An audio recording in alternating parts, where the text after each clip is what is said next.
The correct statement regarding nucleophilic substitution reaction in a chiral alkyl halide is retention occurs in SN1 reaction, inversion occurs in SN2 reaction, racemization occurs in SA1 retention. So देखिए कुल मिला आपको ये बताना है कि SN2 और जो SN1 है किस में रेसेमाइजेशन होता है, किस में SN1 इन्वर्जन होता है और किस में आपका रिटेंशन होता है, मतलब कोई चेंज नहीं हुआ। तो सबसे पहले आप SN1 देखते हैं। देखिए बहुत बेसिक क्वेश्चन है, अगर आपने SN1 के बेसिक क्वेश्चन देखे हैं तो इसमें आपको कभी भी दिक्कत नहीं होगी। देखिए SN1 में क्या होता है, फॉर एग्जांपल आपका ये मैं एक कंपाउंड बनाता हूँ, ये हो गया आपका B, ठीक है, यहाँ आप H मान लो और यहाँ पे कुछ भी मान लो X1 X2, मतलब कुछ फर्क नहीं पड़ रहा अभी हमें, है ना। जब आप SN1 रिएक्शन करते हो, SN1 में क्या होता है कि कार्बोकेटायन बनता है, यानी पहले -Br हो जाएगा। अब देखिए इस पे जो गौर करने की, जब माइनस, अभी इस वक्त ये sp3 हाइब्रिडाइज्ड कार्बन है यानी टेट्राहेड्रल शेप है, लेकिन जब कार्बोकेटायन बनता है यानी Br नेगेटिव निकल गया तो क्या बनता है, ये X2 X1 H है फॉर एग्जांपल, ये कार्बोकेटायन बन गया। लेकिन जो ये कार्बोकेटायन है ना गाइज, ये प्लेनर होता है। कैसे, देखिए इस तरह की शेप हो जाती है, ये सेंट्रल एटम, फॉर एग्जांपल ये X1 हो गया, ये X2 और ये H मान लेता हूँ कुछ भी, ठीक है। तो जो ये कार्बोकेटायन है ना, ये दिस इज प्लेनर, टेट्राहेड्रल नहीं होती, समझ में। अब क्योंकि ये प्लेनर स्ट्रक्चर हो गया, तो जब अगले स्टेप पे न्यूक्लियोफाइल कोई आता है SN1 में, तो न्यूक्लियोफाइल के पास दो ऑप्शन है। देखिए ये प्लेट है मेरी, एक प्लेट है ना, जिसपे आपका ये कार्बोकेटायन है ना। अब जब मैं न्यूक्लियोफाइल आएगा, वो न्यूक्लियोफाइल नीचे से भी अटैक कर सकता है और ऊपर से भी अटैक कर सकता है, समझ में।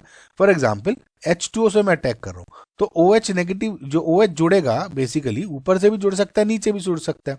तो इस केस में दो प्रोडक्ट बनते हैं, मतलब एक तो ऊपर वाला, यानी फॉर एग्जाम्पल मैं अगर इसी को लेके चलूं X2 X1 नीचे H ले लूं, तो फॉर एग्जाम्पल एक में तो जब ऊपर से जुड़ा फॉर एग्जाम्पल तो OH ऊपर जुड़ गया, और अगर नीचे से आता तो उस केस में क्या होगा, OH ये नीचे चला गया और ये ऊपर आ गया। समझ में आया ना आपको गाइस। तो इस प्रोसेस को क्या बोलते हैं कि 50% फॉर एग्जाम्पल ये हो गया, 50% ये हो गया, समझ में आपको। तो फॉर एग्जाम्पल ये अगर S है, ये R है, तो क्या हो गया, 50% हो गया, तो रेसमाइजेशन हो गया, इसको रेसमाइजेशन बोलते हैं, करेक्ट। तो क्या हो गया, SN1 में रिटेंशन नहीं होता, रेसमाइजेशन हो जाता है। तो ये भी गलत है, और रेसमाइजेशन अकर्स, SN1 रेसमाइजेशन, ये अब तो कुछ भी सही हो सकता है। अगला है आपका SN2।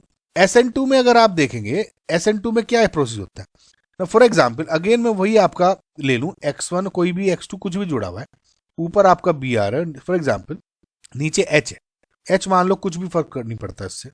SN2 में क्या होता है कि फॉर एग्जाम्पल H2 ही से ही मैं रिएक्शन करा रहा हूं, न्यूक्लियोफाइल है कोई भी, तो वो पीछे की साइड से अटैक करता है, यानी अगर Br ऊपर है तो ये जो OH है नीचे से अटैक करता है, करेक्ट, तो ये निकल जाता है। अगर सपोज Br ये होता और OH नीचे होता, तो इस केस में भी ये नीचे से अटैक करता और Br यहां से निकलता।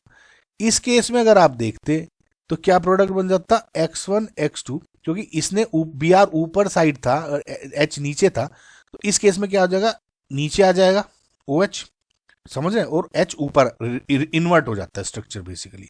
सिमिलरली इस केस में क्या होगा कि Br बिलो द प्लेन था, तो H2O ने अबव द प्लेन अटैक किया होगा, तो यानी OH अबव द प्लेन आ गया और H इन्वर्ट होके बिलो द प्लेन चला जाता है।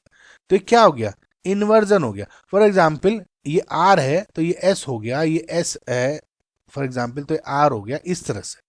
तो इसको क्या बोलते हो आप, इन्वर्जन। यानी अगर आप गौर से देखोगे तो जो आपका ऑप्शन नंबर 4 है, यानी रेसमाइजेशन अगर SN1 एंड इन्वर्जन अगर इन SN2, दिस इज करेक्ट, और ये इनकरेक्ट हो। ओके,